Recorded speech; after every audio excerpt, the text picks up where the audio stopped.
Hello, and welcome to Green Dragon, a monthly show brought to you by Howard Community College, where we talk about green initiatives in the state and county and ongoing sustainability efforts at HCC. Also, ideas and ways for you to be more sustainable at home. I'm Bob Marietta, HCC's Environmental Health and Safety Supervisor, and I thank you for being with me today. My guest today is Warren Wortman, a board member of the Oakland Mills Community Association, where he also chairs the Public Space Committee. He is also a master gardener, and if you've seen him around Columbia on his new electric bike, you know he's an advocate for bicycles. Now, Warren, I know you're a longtime Columbia resident, but what brought you here in the first place, and what has kept you here? Bob, thanks for having me here today. Why did I come to Columbia? I came because my wife was, my future wife lived in Columbia, but I decided to stay when we had 3 kids and the schools were just fantastic. For example, my niece, who also went to the schools at Howard County, she went to Salisbury State University, and all the professors referred to the kids from Howard County as the Hoco County kids, and they were all the star pupils. So I knew then when I heard that, it confirmed all that I'd heard about how good the schools were. I also came there because of the open space and the trees. It's such a lush place to live. My wife and I, when we were looking for a house to buy, we were looking to move. We always went up and down Thunderhill Road during the fall season, and we loved to see all the trees on Thunderhill Road. And then we ended up buying a house on Thunderhill Road, and we've lived there for the next 38 years. I also love the gyms. I worked out there every morning, and the paths and the pools were super. I discovered there were 100 miles of paths and 23 pools. And I learned that my membership allowed me to swim in any of those pools. So the first time I learned that, I went out that weekend and swam. I rode my bike to 12 pools and swam a lap at each one. And the next day, that was a Sunday, I did the next 11. So I love Columbia. Right. That's pretty obvious. And now they've got you in the leadership. So as a board member of the Oakland Mills Community Association, which is an elected position, how do you explain to people the relationship between the boards of Oakland Mills, the Columbia Association Board of Directors, and the Howard County Council? That's a tough question. Just this weekend, we had dinner with friends that had just moved to Columbia. And I tried to explain to them pretty much that unsuccessfully explain to them how it all works. But Columbia is a planned community. Is founded in 1967 by Jim Rouse, and Columbia is it's called a census designated place because it doesn't have a mayor. It's not really we don't elect the mayor. It's not incorporated. It's run by Columbia Association, which is a HOA, a homeowners association. And Columbia Association is a nonprofit organization that has a president, and they are run by a board, which is made up of 10 people, one from each village. And those are the CA reps. So, and there are 10 villages underneath CA. They're not actually underneath. They're also their own separate organization, but they work with the CA. And so, for instance, I'm an elected official of Oakland Mills Community Association, and we meet twice a month. And there's 5 of us on the board right now, and we meet with the staff of Oakland Mills. We have a manager for the village. Every village, all 10 villages of Columbia have a manager and their own board, and they have a rep who's a CA rep who's a non-voting member of the village board, and they go and they make up the Columbia Association board. And they each week, our Karen Emery, our CA rep, gives us the lowdown on everything that happened at the CA meetings, at CA board meetings. And we ask questions and we pass on what we would like them to know about what we're doing and what we'd like the CA to do as well. And that's how we communicate back and forth to each other. So on top of that, there's a Howard County, and there's a council of 5 members, and each one represents a district in Howard County. Ours is Opal Jones, and he has a representative. It's Ashley Alton, who attends every one of our Oakland Mills board meetings, and we can ask her questions, and she listens to she's there the entire 2 hours for each meeting, which can be long and sometimes, I'm sure, very boring to someone who's not involved every day. So that's pretty much how it all works. I'm impressed that you can remember that. Okay. Because these groups in the state of Maryland seem to control most everything that we consider our way of life in Howard County. Sometimes I wonder, why can't they collaborate instead of fighting over jurisdictions? Sometimes I think that too. It's kind of a loaded question, though. I mean, when I first got on the board 3 years ago, I would say the communication was pretty limited, but I think CA is starting to really improve that a lot. They've done a few things to work that out. We have Marty Altman. I think he's head of aquatics for CA. He briefs us on what's going on at Columbia Association. Sometimes once a month, sometimes quarterly. Depends on how busy he is and if we can fit him in our schedule. But that has worked well, so we can ask questions and put comments to him as well as our CA rep. She reports to us on a regular basis. On every meeting, she has 5 minutes to just tell us what's going on, and we can ask her questions as well. As for Opal Jones rep, she always attends the meetings, but we don't get a lot of feedback from her. And I was actually talking today about perhaps seeing if we could get 5 minutes from her at our meetings as well, to just catch up on that as well. Because I think the real problem is communication.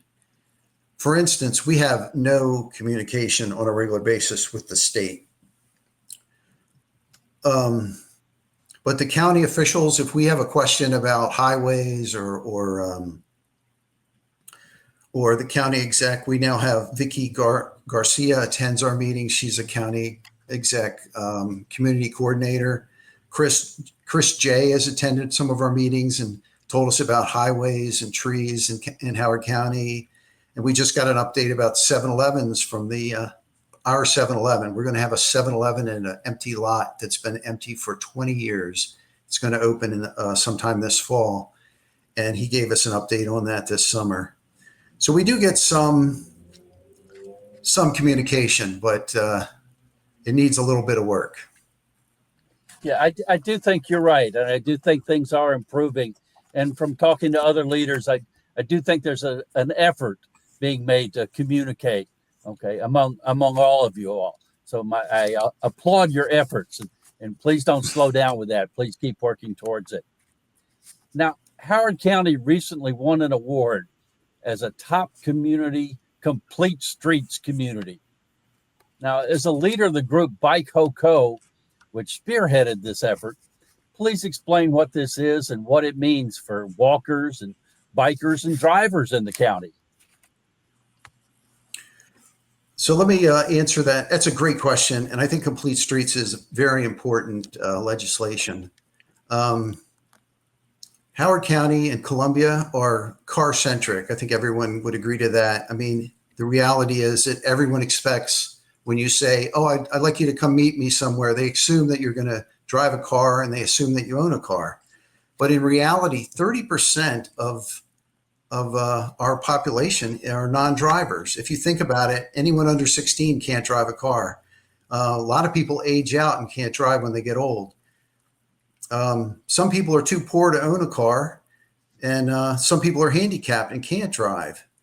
And there's people like me who are bike nerds and ride more they just take the bike more than a car. I drive maybe once a week. I have a truck that I put about 5,000 miles on a year. So the reality is not everyone drives a car. And Streets for All, or Complete Streets, addresses that. And it makes it it's not legislation, it's not a law, but it's what's the word, Bob?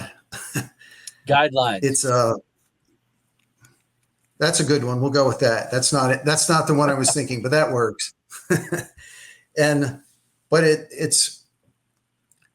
do give guidelines so that any form of transportation, walking, bicycling, if you're in a wheelchair, if you're on a bus, or if you're on a car, you all get consideration when they design or modify a street. And this is a way it becomes safer for everyone, not just those that are driving. And this has implications on the guidelines, like the design manual has been updated to reflect those wishes. And there's a subdivision and use reference and a public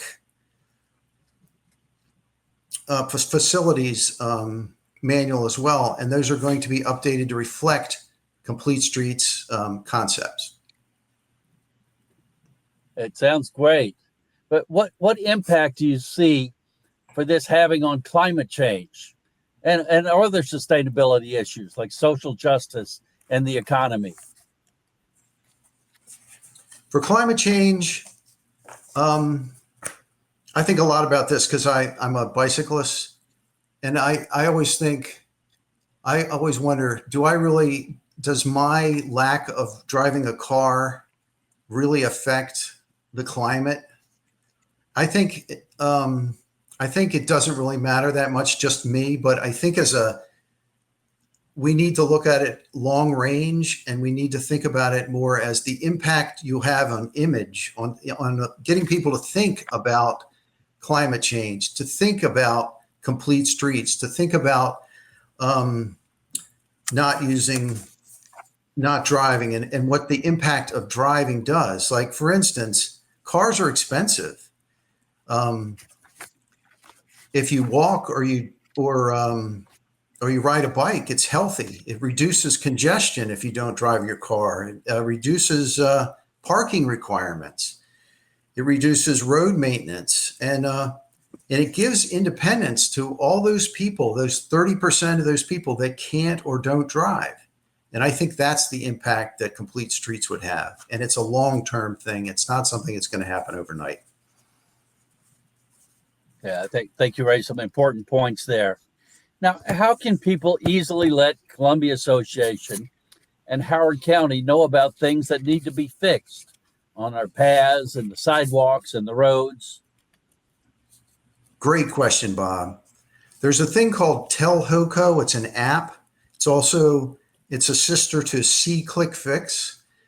And if you take a picture, you have the app on your phone, you take a picture and you send that and have a few comments, say a tree's down on your neighborhood, or there's a pothole, or the sidewalk's broken, or just about anything. You can send it to them, and they'll respond. The county will respond to that within 24 hours. And the same goes with open space. part of Oakland Mills, or part of Columbia Association.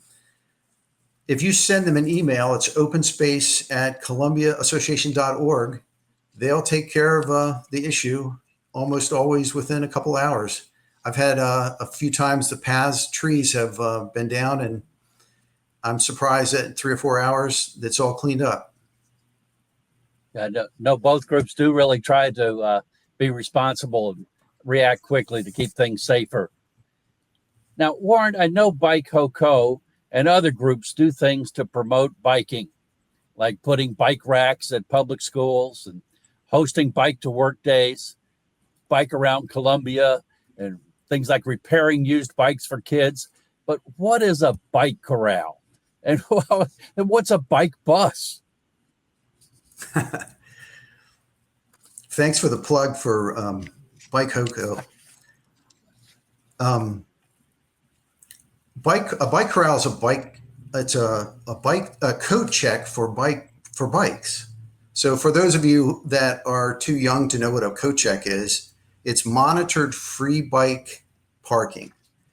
And it supports, and the Bike Hoco runs that, and it supports events like the 4th of July, which, as you know, has like 40,000 people come there. Most of them drive. So it's actually faster to ride your bike and park it at our corral than it is to drive. We also do the Ellicott City Music Fest, the Ellicott City Spring Fest. We do Bike to Work.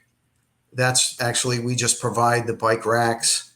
But also the Oakland Mills Fall Festival. We've done that. We've tried to do that for the last 3 years, but of course it's been rained out every year. So we're trying it again this year. We do it through electronic tags we attach to the bikes, and then people use their phone to put in the information about the bike so that when they come back, we can give the person the right bike back. And we use self-made racks that one of our board members created. It's a great opportunity for volunteers, and Bike Hoco, it's a great way to get people to ride bikes, and Bike Hoco's had a lot of success with it. Now, I understand you also have a trip rewards program with local businesses. How does that work? So I forgot the bike bus to respond to that. I think that's an important one. Sorry about that. Bike bus is, let me just give you a little background. In 1969, 48% of kindergartners through 8th grade children that went to school by walking or biking. 50 years later, in 2009, only 13% walk or bike to school.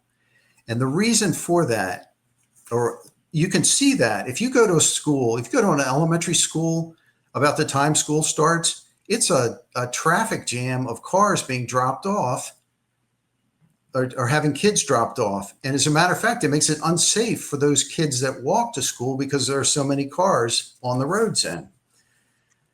So an answer to that is a bike bus. And it's like a bus, except it actually, it uses bikes, and it's a slow moving bike train that picks people up as they go to school. And it has usually 2 adults, one at the end and one at the beginning, and then they'll pick up the parent and the kid, or just the kid, and then they go to school.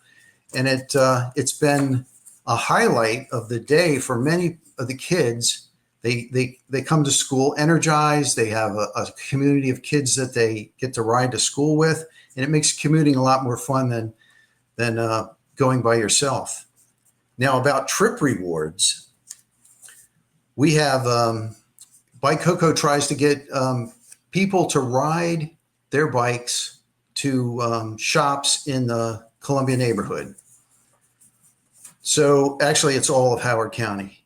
And right now we have 15 businesses that have offered discounts, trip reward discounts, and they have a sticker on their door usually, and they'll offer something like a free coffee if you ride your bike there, or a discount of some sort, and they just decide what the discount is. And this is all on our webpage at bikecoco.org/trip rewards.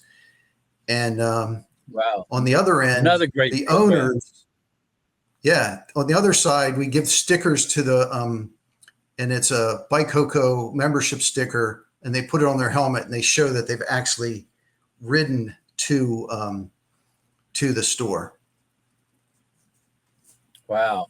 Well, I know we've talked a lot about biking, but you're also active as a master gardener. So what is a master gardener, and what do they do in our community? That's a great question. A master gardener is, I'm going to read you this because it's a mouthful. A master gardener educates residents about safe, effective, and sustainable horticulture practices that build healthy gardens, landscapes, and communities. So it's a series of volunteers. They're free. If an organization wants to have someone speak at their meeting, they can. Master gardeners will do that. They need to give 20 hours a year of volunteer hours. So they're usually very happy to come show up and tell you about something they love, about gardening or keeping deer out of your yard or pollinators or whatever it is you're interested in. And some of the things they do is they, at the library, you may have seen the Ask a Master Gardener program, where you can stop in and ask them anything horticulture related, and they'll try to help you out. I work with the Grow It, Eat It group, and we work at the community garden to grow food for the food bank. There's a composting group, there's the county gardens and activities group, and there's a group that talks about pollinators and native plants. And it's all free, and I recommend people go there. And I also recommend, if you have time, you need about 2 months, you get trained by the Maryland Extension Service, and it's an amazing program where you get to learn from a bunch of horticultural experts, and you learn an enormous amount of stuff. And that is the Master Gardener program. Wow. So were there any experiences you had growing up that led you to pursue your leadership activities in the community, or working with gardeners to improve sustainability in the environment? What were you like as a kid? What was I like as a kid? I was a handful. My dad had a huge garden, so I was always involved in the garden. When I was little, I loved it. When I got to be a teenager, it became quite a chore. Picking beans has become, even today, my Achilles heel. I have difficulty picking beans. But I used to dig gardens for other people, rake them and level them and take care of all the weeds. We used to also recycle, and which was very rare back in the 60s and 70s. And the other thing I did was I worked with Save Our Streams. It's an organization that studied creeks and streams to see what the life was like there. We used nets to scraped up the bottom of the creek, and we captured the silt in a net, and then we looked through that net and to see what life was there, and we were able to categorize the health of the stream. That was a fascinating thing to do. Now, have you always been a bike rider?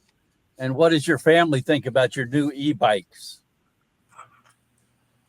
I've been a bike rider since I was 6, and I also commuted to work later in life.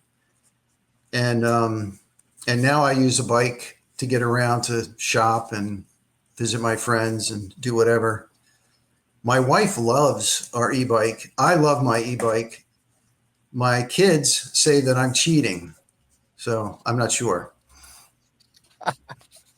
So if someone wants to get started riding a bike, what would you suggest they do to try it out?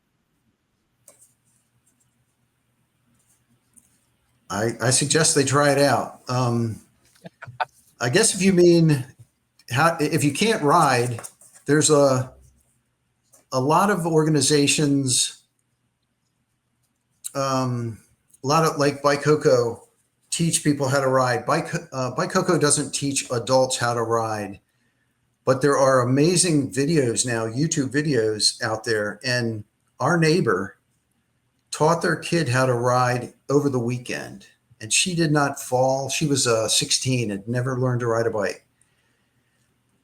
And now it's pretty easy and pretty painless. When I did it, I had skinned knees and it was horrible. I never had training wheels, and that was a tough one. But if you want to ride a bike, if you used to ride a bike, just take it easy when you start. That's my recommendation there, because, when you were 20 and you rode your bike or 16, it's not going to work the same when you're 35. You got to ease into it. 5 miles is a long ways when you're 35 or when you're 60. Are there places where you could rent bikes? I don't know if there's places to rent in Columbia or not, but I would definitely, I would try the Trek stores. They might offer rentals, and they definitely will sell used bikes. And I think that would be a good way to start. So you don't think you're able to buy an e-bike right off the bat? No, e-bikes can cost quite a bit of money. And if you don't like riding bikes, that's probably not the best way to go. Okay, good advice. So Warren, what do you read or listen to these days to keep up with the rapid changes in our political and social environment? Are there any particular podcasts? Hint, hint. Well, of course, I listen to Green Dragon, one of the best podcasts out there. But besides that, I listen to it's a YouTube video. It's called City Nerd. This guy's he's an urban planner / transportation engineer. He's hysterical. He's political. He's fun to watch, and he really has opened my eyes up to the issues of urban transportation. Another one is The Break, and that's about cycling and how to make the world less car dependent. And I love that one. I've learned a lot about it. They interview book authors about parking or